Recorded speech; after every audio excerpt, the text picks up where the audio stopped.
Salah satu sorotan jelang kick-off perempat final Piala Dunia 2022 antara Belanda dan Argentina adalah kondisi Angel Di Maria yang belum sepenuhnya fit. Hanya tersisa beberapa hari bagi Di Maria untuk bugar 100% demi bisa ambil bagian di laga penting Argentina berikutnya, dengan lawan yang memungkinkannya membalas dendam kepada Louis van Gaal sebagai sosok yang disebut paling bertanggung jawab atas masa-masa buruknya di Manchester United dulu.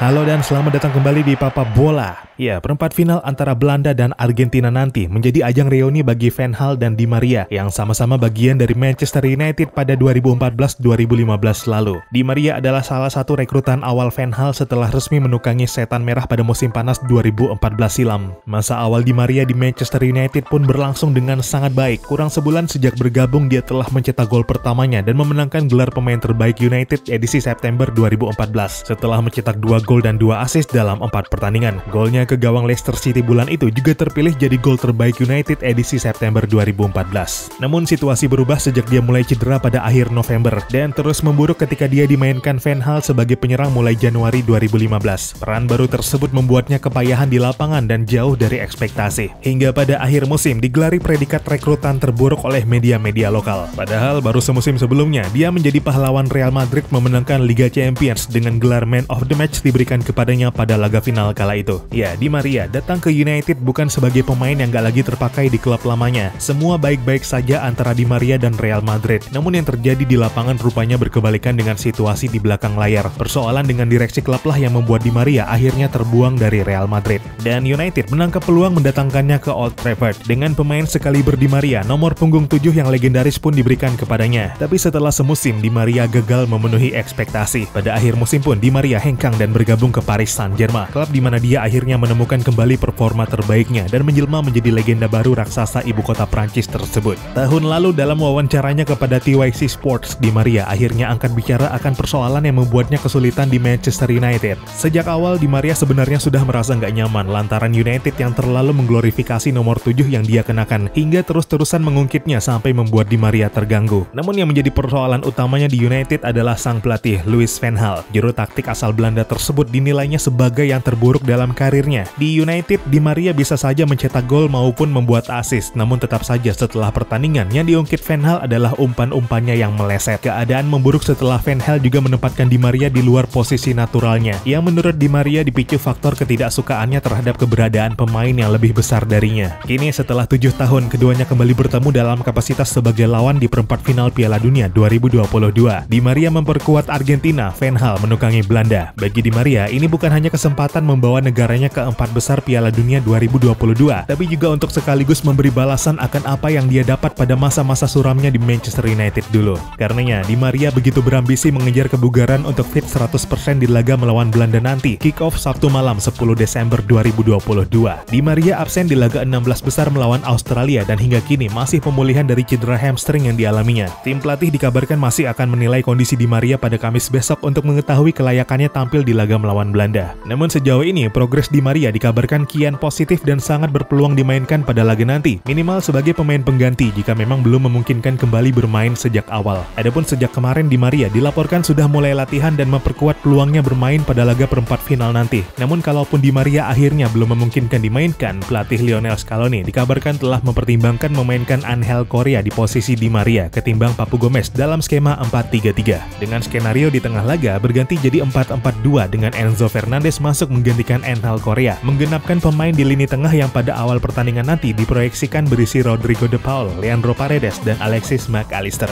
Ya, beberapa perubahan diperkirakan terjadi di starting line up Argentina untuk laga melawan Belanda nanti dibanding komposisi terakhir saat melawan Australia. Di posisi bek kanan, Gonzalo Montiel kemungkinan menggantikan Nahuel Molina, Nicolas Tagliafico menggantikan Marcos Acuña, Paredes kembali jadi starter menggeser Enzo Fernandez, dan Papu Gomez digantikan Angel Correa. Perubahan mencolok terjadi di posisi fullback yang kemungkinan mengalami perubahan di kanan dan kiri. Tagliafico dan Montiel kemungkinan bakal dimainkan mengantisipasi ancaman serangan balik dari Belanda. Namun ini bakal sangat menantang bagi Montiel untuk tetap bisa bermain disiplin, mengingat 1 kartu kuning lagi maka dia bakal mendapat sanksi 1 pertandingan dan gak bisa bermain jika lolos ke semifinal. Begitu juga Marcos Acuña yang sudah mengantongi 1 kartu kuning.